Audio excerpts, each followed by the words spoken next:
Hello, everyone, and welcome. Welcome. We're letting everyone come into the room there at the moment. So, welcome to tonight's session, our In Conversation with webinar. And tonight we are talking about the National Breastfeeding Policy. So, a few domestics before we get going. As you'll have noticed, the webinar is recorded. So, if you could kindly pop your Hear them. microphones on mute, but your connectivity issues, maybe pop off your video. Okay. If you have any questions, please feel free to use the chat function and I will get to them at the end of the session. So you can pop them in as you're going and I'll go through them later. We may use some anonymized information from the webinar and we will be popping a survey in the chat function for you now. You can fill it in during the webinar or towards the end of the webinar so you can access it there freely when you're ready. So tonight's session is going to be hosted by Dr. Liz O'Sullivan. And Liz is a pharmacist who's a lecturer in nutrition. And she is based in the Technological University of Dublin. So she's going to talk to us about the National Breastfeeding Policy. So Liz, welcome to our session this evening. And I will hand over to you and you can take us from here. Thanks a million, Liz. Super. Thanks a million, Ruth. Thanks everybody for being here. Hopefully we can have a nice conversation and I welcome any questions. I can hopefully address them at the end, or if I see things popping up and they're relevant, I'm happy to answer them as we go along either. So I'll just get my screen sharing. Ruth, can you confirm you can see that okay? Perfect. That's it. Yeah, all good, Liz. Brilliant. Thanks a million.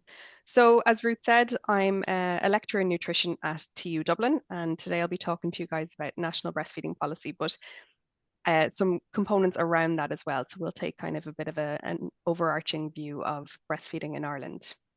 And just to note, I won't be going specifically into the detail of medicines that are taken with while breastfeeding. I'm not a pharmacist, so this is kind of a more holistic overview of breastfeeding and infant feeding in Ireland. So just to start, a little bit of a essentially conflict of interest type of declaration. Like I said, I'm a lecturer in nutrition and a researcher, breastfeeding related researcher in the School of Biological Health and Sports Sciences of TU Dublin. So TU Dublin is what was DIT. So we used to be based in Kevin Street, now in Grange-Gorman. I'm a voluntary member of an organisation called Baby Feeding Law Group Ireland, who are keen to strengthen the legislation around infant feeding in Ireland.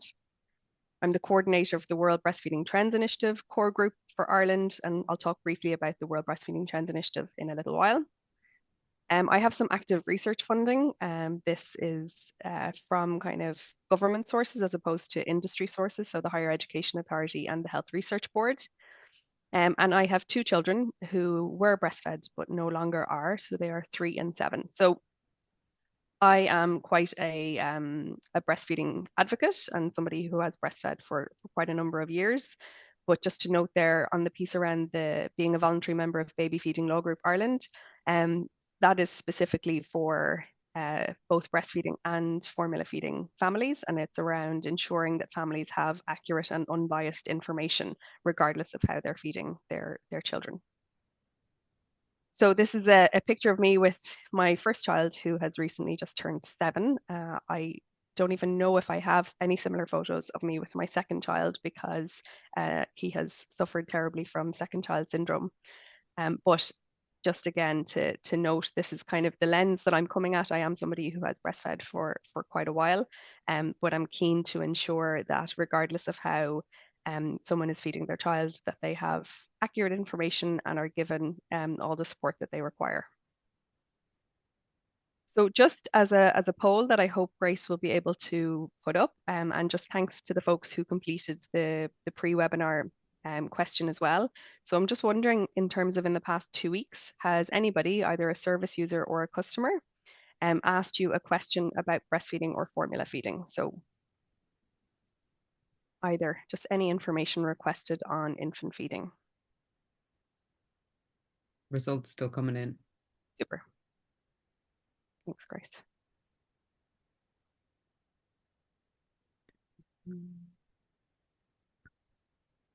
Perfect. Okay, so 50-50 split, which I think is actually, you know, useful and interesting, helpful for me to understand kind of the level of engagement that folks on the call have around infant feeding.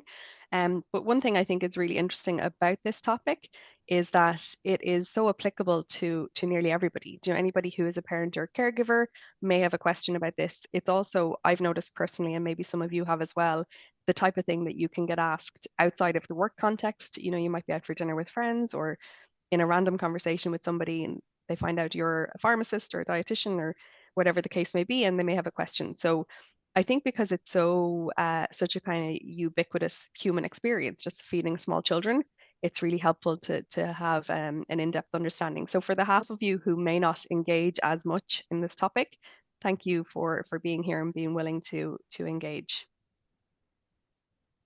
Okay, so what we're going to go over today, the talk is loosely called National Breastfeeding Policy, but like I said, there are other components within that and hopefully topics that I think are interesting and particularly relevant to pharmacists.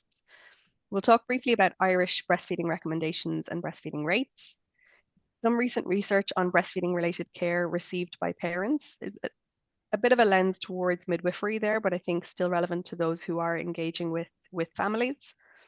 Then talk about national breastfeeding policy, particularly our breastfeeding action plan. I'll then talk about the WHO Code of Marketing of Breast Milk Substitutes. That I think is going to be very relevant to community pharmacists, I suspect. I'll then touch on the World Breastfeeding Trends Initiative, which was a report completed at the end of last year. And then just highlight or make you guys aware of some services related to breastfeeding that are available and accessible to you. And then we'll have some time for discussion or questions at the end. And then related to the majority of these topics, I do have some additional resources that I know Grace is going to make available to you tomorrow. So if there's anything you want more detailed information on, hopefully it will be there. And if you want any more information, feel free to email me. I can ask Grace to share my contact details as well. So we'll get going with Irish breastfeeding recommendations. And so Irish breastfeeding recommendations match international recommendations. So both the HSE and the Department of Health would recommend exclusive breastfeeding to 6 months. And so that is breast milk and no other foods or liquids, but medications are allowed. So, you know, things like vitamin D drops or other medications that the child may need. And then introduce appropriate complementary foods around 6 months, and then continue breastfeeding until child is 2 or older. And typically recommendations like this will have some language around, you know, as long as desired by mom and baby. And so these are our national recommendations, and they have been since 2003. So when we look at kind of what status we're at in terms of adherence to these or current kind of breastfeeding rates, the latest year for which we have full data is 2022. So what I've got here in this table is on the left is kind of the breastfeeding statistic. In the middle is when the data were collected. And then on the right is the national percentage. So in 2022, nearly 64% of babies were ever breastfed at birth. And then 72 hours, that's kind of the first visit that moms will receive from a public health nurse. And so at that point, 62.4% were still breastfeeding and 39.5% were exclusive breastfeeding. So that kind of indicates in those first few days, we'll have a lot of moms who are doing what we call combination feeding, which is a mixture of breastfeeding and formula feeding. So then we move out to 3 months and we've got 43% of babies breastfed and 31.1% exclusive breastfeeding. So we're kind of in this current context where we have lower breastfeeding rates than are recommended. And actually in Ireland, we have lower breastfeeding rates than many other countries. And so a comparison that was made recently was from this paper published by the government in 2021, and where they published these statistical spotlights to kind of see how well Ireland is doing in comparison to other countries. And so for this particular set of indicators related to children and young people, they compared how well Ireland was faring to other EU countries.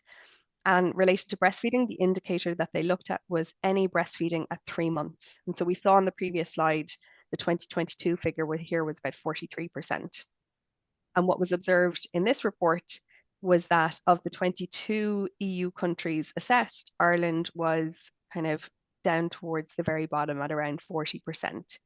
And below the European average, which is the kind of light gray bar there, and far below the likes of Hungary and Moldova, which are up around the 90%, any breastfeeding at 3 months.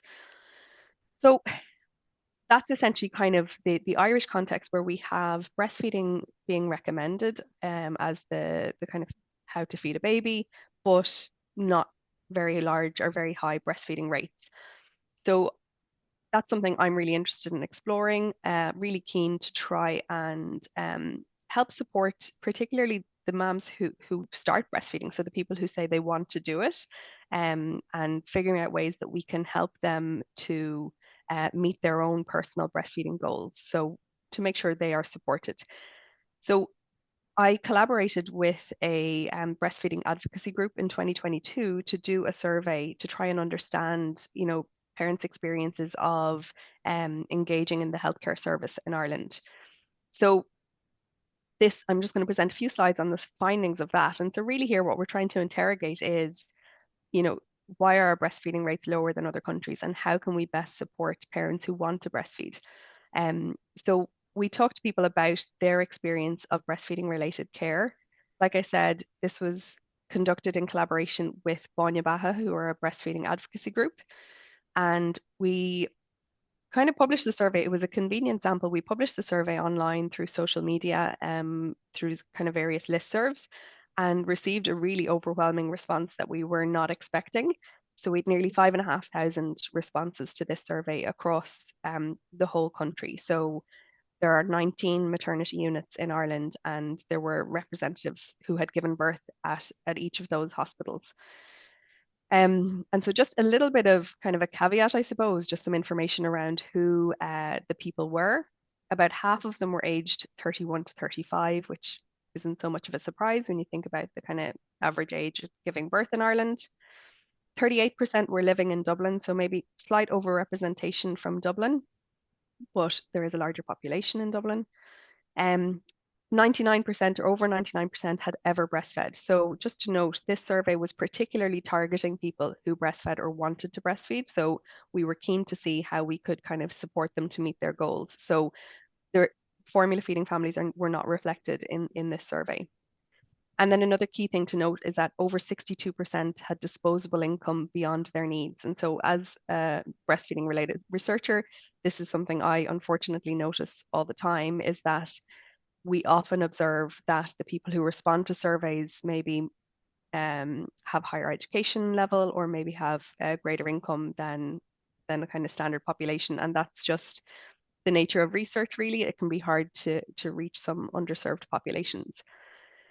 So just to note, these data are from participants who were perhaps a little bit more well off than average. And so the survey that we conducted included a mixture of closed-ended and open-ended or qualitative questions. And so I'm just going to present the findings of one of the qualitative questions here. And these data have actually been published in a scientific journal, and I can share that article with Grace. So we asked questions at various different kind of time points. We followed a chronological order. We asked about their experience antenatally, their experience perinatally in the maternity unit, and then postnatally. So I'm going to present some information on their perinatal experience, so what happened in the maternity unit. And really, after a lot of the closed-ended or multiple choice type of questions, we asked participants, if you have any other comments about the breastfeeding support you received in the maternity unit or during your home birth, please add them here. And if anybody on the call has any experience in qualitative research or survey-based research, actually probably more likely, it can be quite hard to get people to engage in the qualitative portion of a survey. And even, personally, I'm sure many people on this call have taken a survey, and it's easy enough to click the buttons and select your options, but to actually start to type and feel motivated to type out a response really requires you to be very engaged with the topic. And so I will say, of the near 5,500 people who responded to the survey, in total, we had about 2,500 people who responded to this particular question. So clearly indicating a population who were very keen to provide their input. So I worked with a student who was doing kind of their final year thesis on this analysis. And essentially, she generated 2 themes from the data. So went through, read everything multiple times, assigned codes to all of the comments and categorized them. And that led to the development of 2 themes. And so I'm just going to present some indicative quotes describing those themes here. So the first is that support was either inaccessible, inadequate, and or inappropriate. So this was related to the breastfeeding support they received. Now there's a lot of information around here. I'm just presenting kind of a quick highlight. So in terms of inaccessible, someone stated that lactation consultants were too busy, not available when needed, don't work weekends or shifts.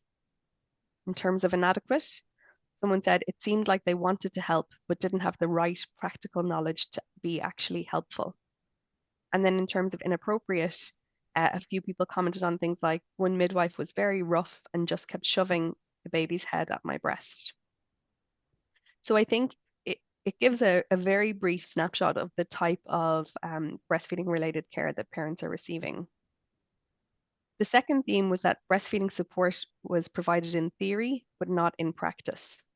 And some examples of what was described here was that breastfeeding problems were not given breastfeeding solutions. And one mom said, "You're so vulnerable in those moments. To be told you're failing without any solutions offered apart from formula is just soul crushing." The second point here is the emphasis on formula in the maternity ward.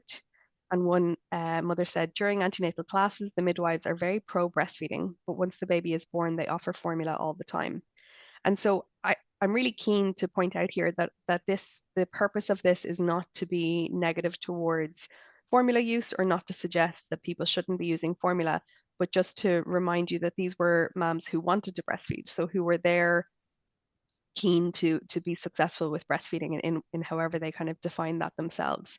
And also the piece here on the emphasis on formula in the maternity ward, several moms commented here on the fact that maternity units were incredibly busy, really overrun, and midwives just simply didn't have the time because they were understaffed. And so they didn't have the time to provide the breastfeeding support that I'm sure they wanted to provide as well. And then finally, it was noted that there was poor knowledge and conflicting advice from healthcare professionals. And so someone said advice was so conflicting, every midwife gave different techniques, so frustrating and confusing. So this is just kind of a snapshot describing, how moms are experiencing breastfeeding related care and how sometimes it can be suboptimal. There were, of course, positive comments, so everything is a mixture. And certainly what I think is really, really notable is that when mothers reported good care, they were really effusive about that as well. And midwives who spent extra time with people were really described as angels or saviors, and people were very effusive about that. But I do think there is an issue here around lack of knowledge around breastfeeding solutions to breastfeeding problems. So in light of Ireland's kind of historically low breastfeeding rates, we have over the last couple of decades had various kind of breastfeeding action plans. I think our first one was published in 1994, another in 2005. And so the goal of these is to try and kind of implement measures to improve breastfeeding rates in Ireland.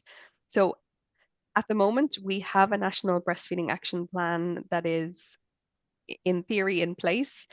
So this is the primary framework for advancing breastfeeding support in Ireland. And the eagle-eyed among you, although it may be too small, might notice that it states on that document that it's the Health Service Breastfeeding Action Plan 2016 to 2021. So that was supposed to expire quite at the height of COVID. It got formally extended to the end of 2023, and it's kind of been informally extended since then. So this is still kind of the primary document that's in place with regards national kind of breastfeeding policies or action plans. And so in 2016, when it was published, they set a target of annually increasing any breastfeeding rates by 2%. So looking at a 2% increase every year, while implementing policies at hospital and community levels. So to do this, there was a national breastfeeding implementation group set up. And so they were working with the Department of Health and the HSE to progress a range of actions under 5 key areas. So there's a lot in this document and a lot that they tried to progress over the number of years. And so just in October of this year, a kind of an implementation progress report was published related to the Breastfeeding Action Plan. And so some of the highlights included here were that there has been an increase in the number of dedicated infant feeding specialists available to support mothers. So this is our lactation consultants. There has been an increase in provision of lactation consultants in both the hospital and the community. Still worth noting that they don't provide a 7/7 service. So those lactation consultants who are employed in the hospital work Monday to Friday. And so if you have a baby Friday afternoon and you could get discharged Sunday or Monday morning, and so may not have the opportunity to see a lactation consultant if needed.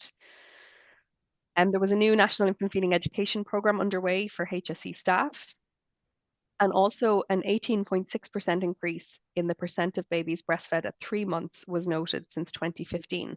So just to note here, this is an increase from 35.4% to 42%. And actually what was planned was a 2% kind of annual increase. So they didn't quite meet that metric.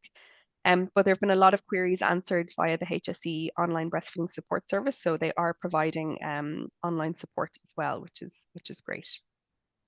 So I've mentioned that this is kind of coming to an end, and we're a little bit in no man's land at the moment in terms of a breastfeeding policy, although there's an awful lot of work being done.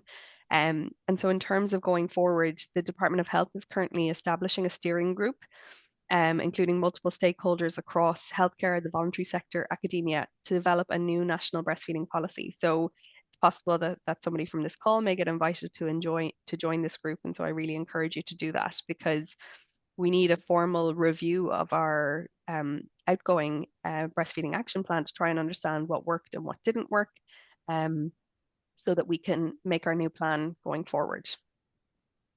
And so just to note, the National Breastfeeding Action Plan isn't the only Irish policy that mentions breastfeeding. And I'm just going to put a snapshot of something up here, and I can share more details later. But so I just wanted to note that we have multiple other national policies that reference breastfeeding. So the general kind of Healthy Ireland implementation plan, we've got the National Traveller Action Plan, Model of Care for the Management of Overweight and Obesity. Those are just 3 examples, but there are a multitude of other policies that mention breastfeeding.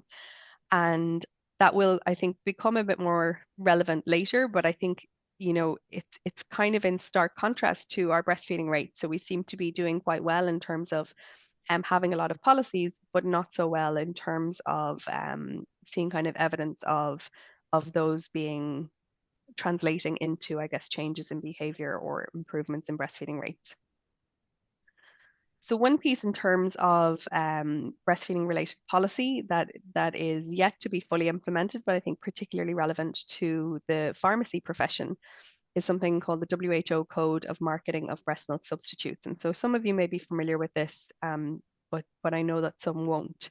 So this document is over 40 years old now. It was first written in 1981. There have been multiple kind of amendments over the years. But this is essentially an international health policy framework for breastfeeding promotion, but also for minimizing the marketing and promotion of breast milk substitutes. So they do recommend very strict restrictions on the marketing of breast milk substitutes. So this is any formula product. But the WHO code never states that these products shouldn't be used or shouldn't be available on the shelves. So they absolutely should be available for sale, but it's the marketing and promotion of them that they state should not be allowed. And so despite the code and the WHO saying that these marketing and promotion techniques should not be allowed, companies are only subject to legal sanctions if they fail to abide by the code where it has been incorporated into the legislature of a nation state. So essentially what this means is the aspects of the code have to actually be part of an individual country's legislation before companies can be kind of pulled up for violating the code.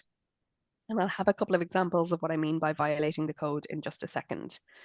But just as a quick overview, I just want to highlight some of the important points of the code. So they would say there should be no advertising or promotion to the public, no free samples of products to mothers or families, no donation of free supplies to the healthcare system.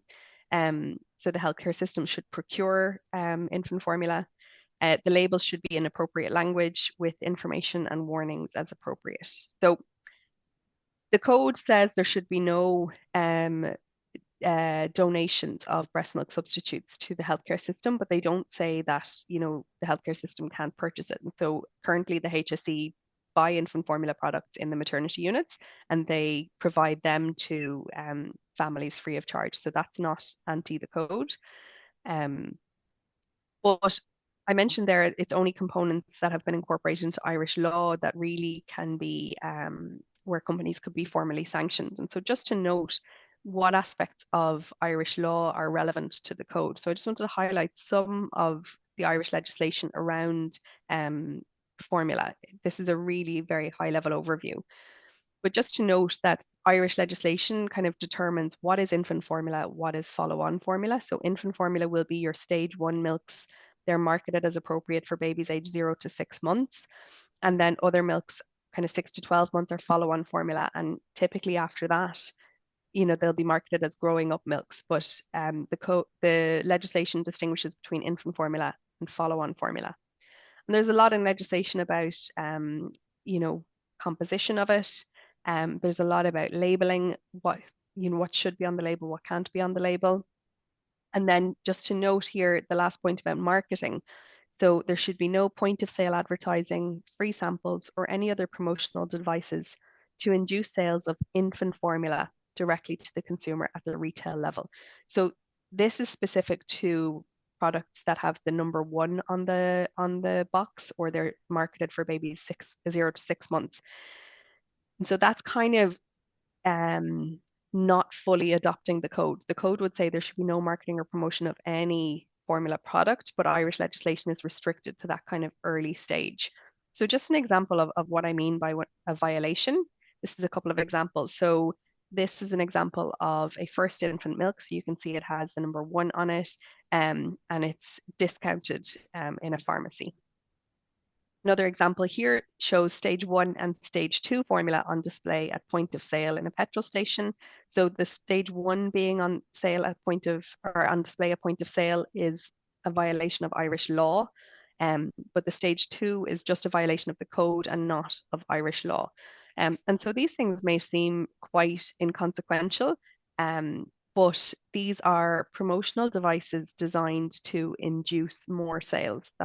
That is entirely what marketing and promotion is all about. And parents who need infant formula should absolutely be able to go and purchase it. But this idea of trying to induce more sales is contrary to the code.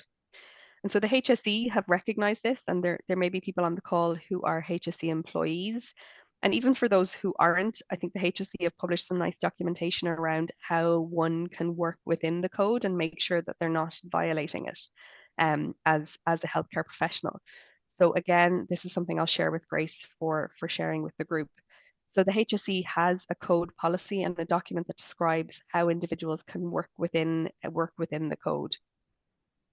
And the purpose of this policy is to ensure that parents have factual, unbiased information when it comes to their child's nutrition by eliminating inappropriate advertising of breast milk substitute products. So really that's the entire goal here, is making sure parents are getting information from the appropriate sources. They're not being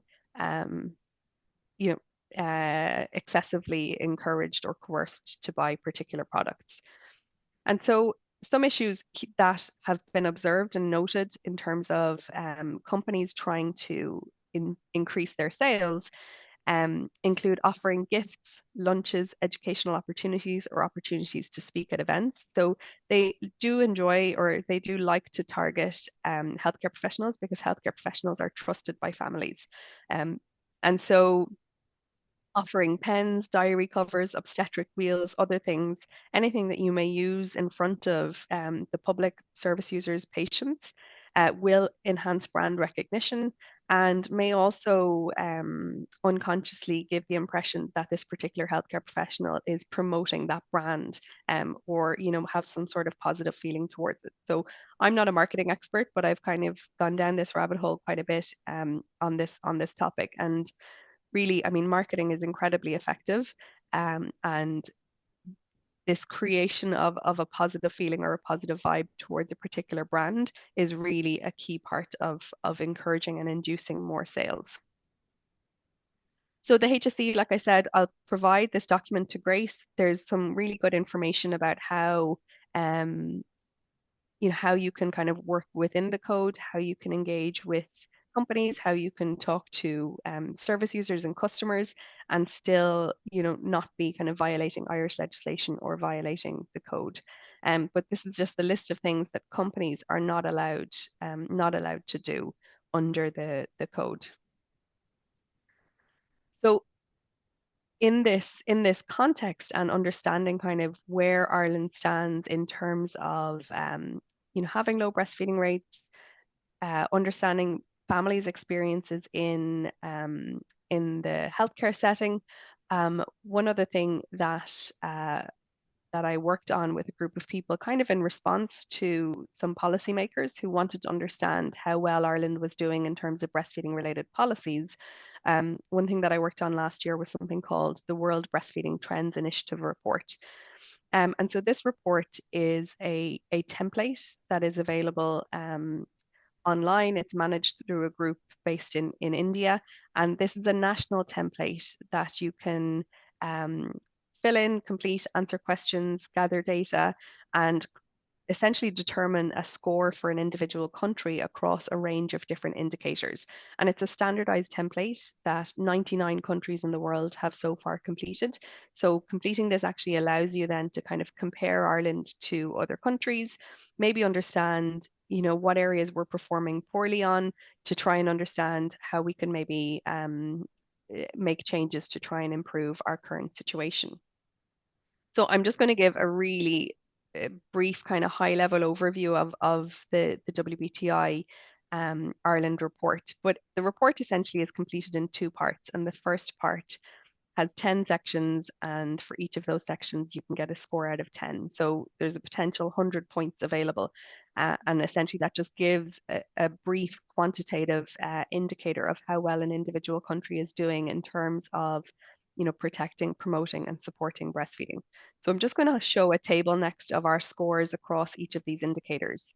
And so we can see on the left of this table is the indicator name or what the particular target is. And then on the right is our score out of 10. So we scored pretty well on some of these aspects. And the first here is our national policy, governance, and funding. And so we have our breastfeeding action plan. Breastfeeding is incorporated into multiple other policies in Ireland. So we performed really well there. Another area we performed well on is point 4 there, which is maternity protection. So we do have some maternity leave available. Now, we did note that there is no national mandate to pay maternity leave at 100% of the person's kind of pre-pregnancy salary. So because we are on a maternity benefit, it's perhaps not as good as some other countries, but at least that time is there. It's available for mums to take postpartum. So there are two areas that we performed quite well in. Just in terms of areas we didn't perform as well in, point 3 there is the Baby Friendly Hospital Initiative. So this is a WHO kind of UNICEF initiative that describes kind of measures that can be implemented at hospital level to protect, promote, and support breastfeeding. So that process is actually currently being revamped and re-rolled out in Ireland. So we're expecting and hoping that that score will increase the next time this report is completed. And then just point 9, which is infant and young child feeding in emergencies. We scored 0 there because Ireland currently doesn't have an infant and young child feeding in emergencies preparedness plan. So our total country score when we added everything up was 56. And I mentioned that 99 countries have done a WBTI report. And actually, based on that score, we were quite middle of the road. We were in 50th place, essentially, among all those countries. So I think one of the things that was interesting there is that, despite having low breastfeeding rates, we kind of have the appearance of performing a little bit better than we are. And so reporting on breastfeeding rates was also a part of this report. That was the second section. And this section wasn't coded numerically, it was color coded. And the red piece there would indicate that we didn't perform very well here. So green would be good, red is bad. But actually, the main reason that we performed poorly here is because the data weren't available. So in Ireland, we don't actually collect data about breastfeeding in the same way as they do in other countries, in the way that the WHO would recommend.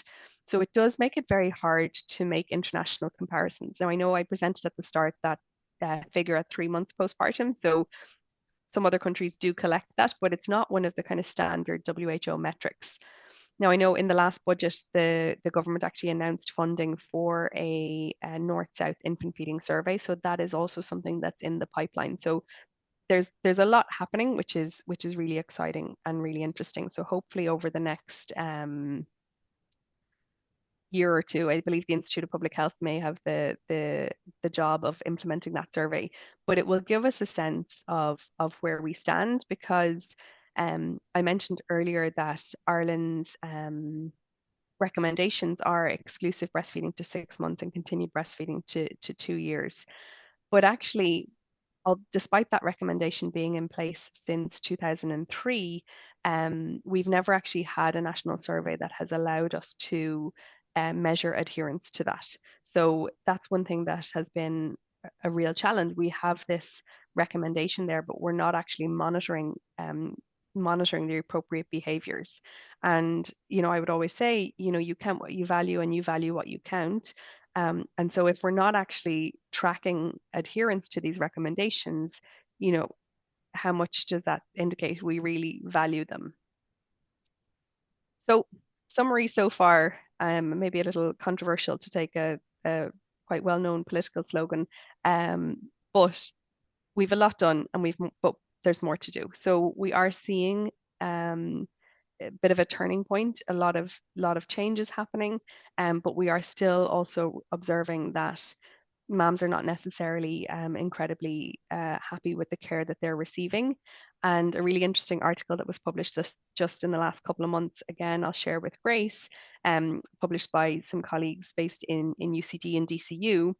The article here is titled "It's Far from the Norm," and it's about breastfeeding beyond 1 year in the Republic of Ireland. So really just highlighting that we're still at this point where this is not considered a kind of normal or culturally normal behavior. So while breastfeeding to 2 years is, biologically normal, and we're not in an environment where that is a culturally normal thing to do. So we are still kind of working to progress this and to support parents to meet, like I said, their personal breastfeeding goals.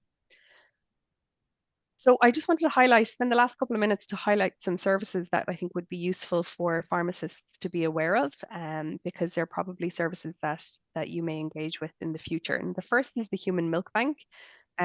The Human Milk Bank is based in Fermanagh, so in Enniskillen in Northern Ireland, and it is the only milk bank on the island of Ireland.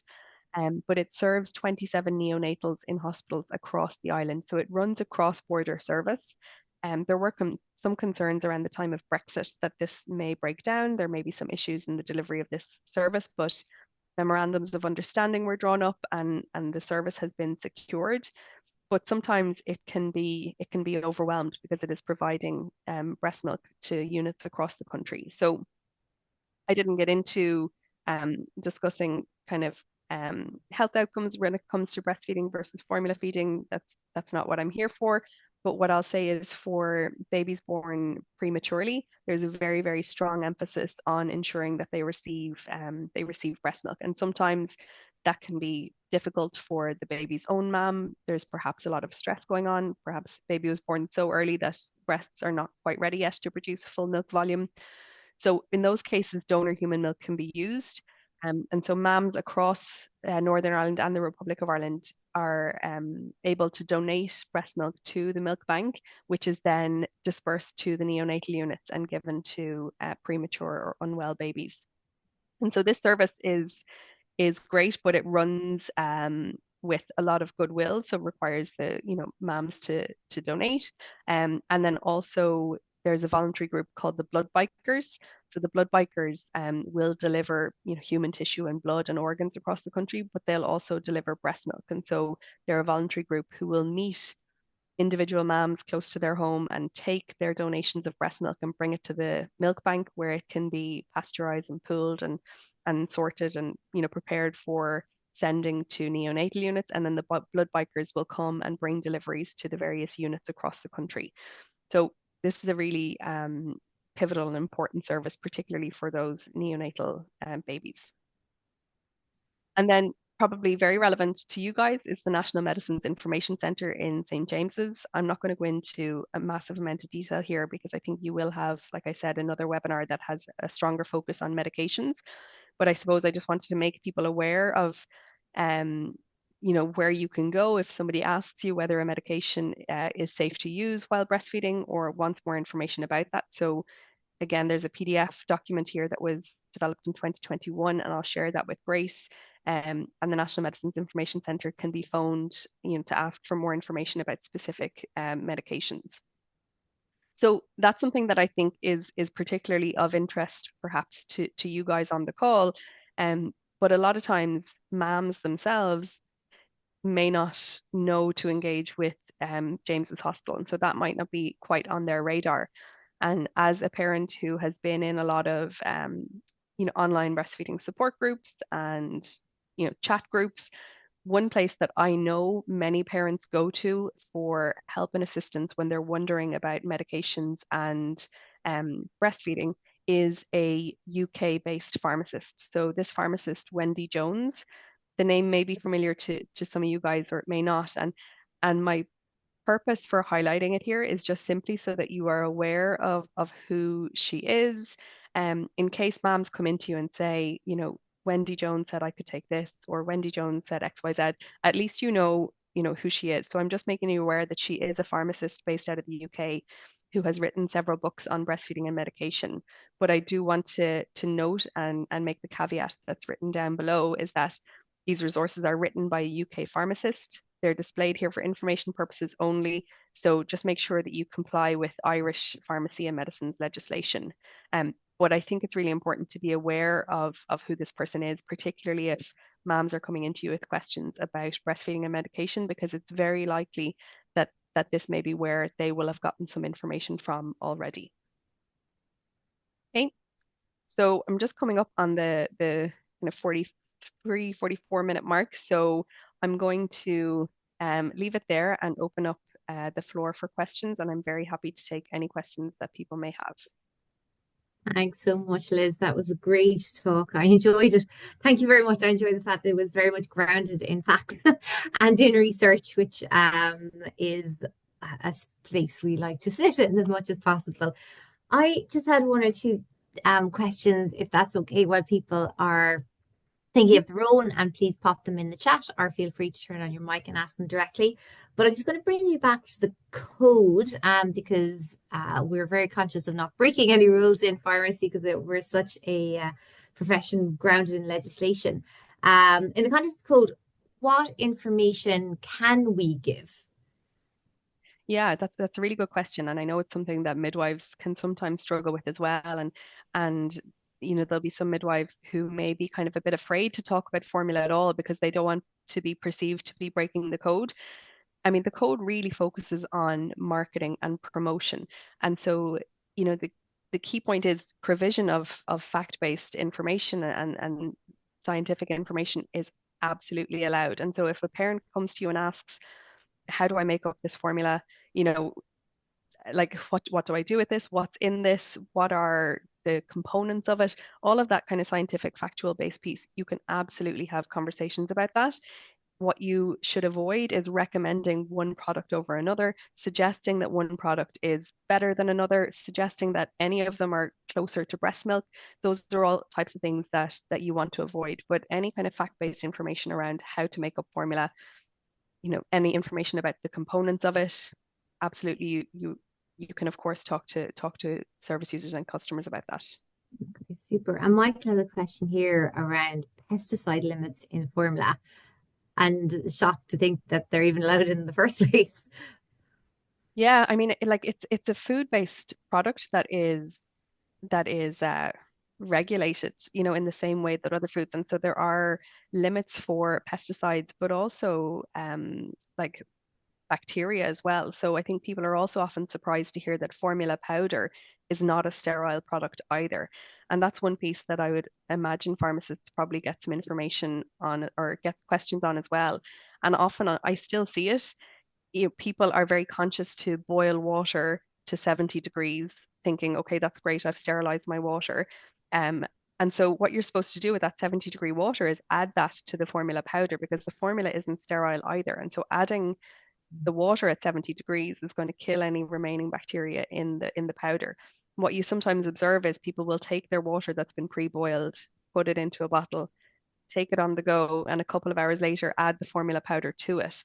And so that's the type of thing that we want to avoid, because in that case the water isn't hot enough anymore to kill the bacteria that are in the formula powder. So yes, like it's not a sterile product, and there are, components in there that you may not expect.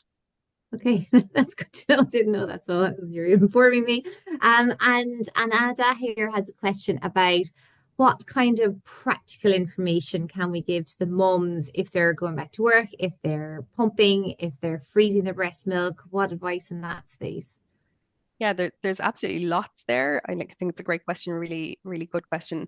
I think the few things that I would start off with is um, like encouraging them to continue breastfeeding if that's what they're asking about, that's what they want to do. Because there are some people who think, by the time you go back to work, maybe it's around 6 months, and that idea of 6 months is really something that seems to be permeating Irish cultures, and that's when you stop. And so if people want to continue, then they absolutely can.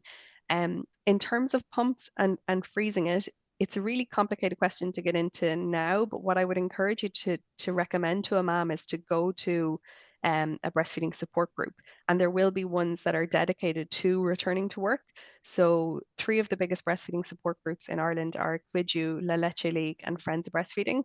And so they're all run by volunteers who will have kind of a whole variety of information available. So I think that's kind of the key piece that I would start with, because there'll be a wealth of information collated there already. And also just to note in terms of Irish legislation that there are breastfeeding breaks now, or parents are entitled to breastfeeding breaks up until the baby is 2 years old. So to engage with their employer about that, to make sure that they get their correct entitlements and work.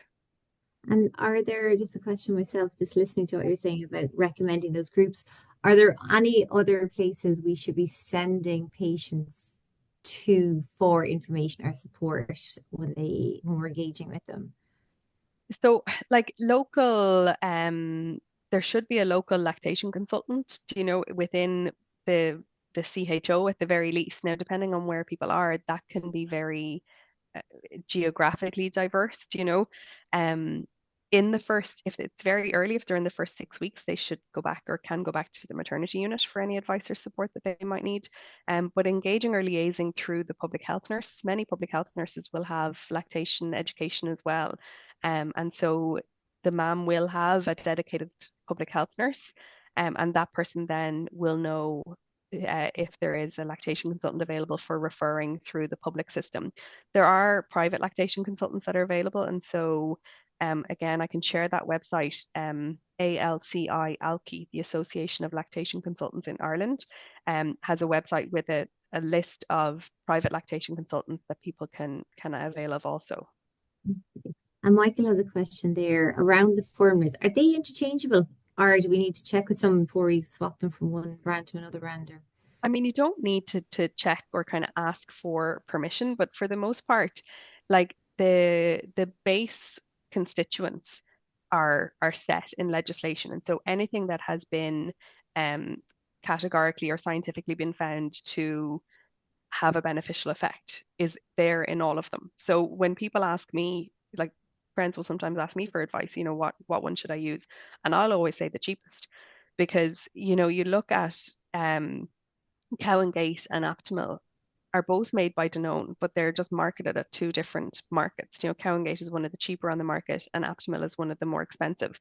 And so I'll always say to people, go with the cheaper one. What gets really tricky here is when, you have some children who are maybe just fussy and just, struggle with feeding, and sometimes that can just be an age thing and a baby thing, and for the most part they'll grow out of it. I think though, if a baby is really struggling, the local community dietitian is somebody that I would really, really seriously consider engaging with. Super. Hang on it. Public health nurses Oh yeah, the development Yeah, checks. I mean, Do this, that for how yeah, long? I can see it there. This is such a great Yeah. question, Anya. Thank you for asking this. So the problem here, so I see at the end piece that it should be easily accessible info to start gathering data. This is the biggest challenge. So the data are collected. We actually do, like public health nurses collect a lot of information about feeding, and my youngest is 3 now, but at his 2-year developmental check, I was asked, "Are you still breastfeeding?" And I said yes. And then I stopped and I said, "Hold on, if I said no, what's your next question?" And her next question was going to be, "How many months old, was he when he stopped?" And then she also had a list of like 31 reasons why did you stop breastfeeding, and she was going to select whichever one was appropriate.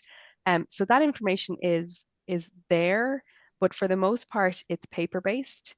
Its accessibility differs depending on geographical location. So for a couple of areas in the country, that information is available electronically, but only for a small number. So on a national level, it's not available, and there doesn't, to my perception, appear to be a major drive towards making that universally available. I think it would be just a really large body of work. So I think it's very frustrating because in theory we do have that information, and certainly the public health nurses that I've engaged with have been meticulous. Like they are certainly the ones I have engaged with are collecting it, but it is just not nationally available. It's just going no further than whatever they complete, and then it just stops in that medical center. And that's it. Yeah, yeah, Okay. and I have a hope, which may be unfounded, but when the National Children's Hospital is finalized and we know what electronic records they are going to be using, I'm hoping that eventually kind of Mm. other areas will transition towards the same electronic records, and then maybe that will all feed in together. But at the rate we're going, that that may be a very long time away. Like you're tired. Yeah, Wonderful, Liz. Look, you've answered our questions so well. Thank you so much. I don't see any other questions coming through, but the session has been recorded and Liz has provided loads of extra resources as well. So the IOP will release those tomorrow with all the additional and extra resources that you might find useful to refer back to and to double check. So thank you so much, Liz, for giving us your time today and sharing your excellent knowledge. It was great, and I really enjoyed the fact that it was so statistically based, which was good.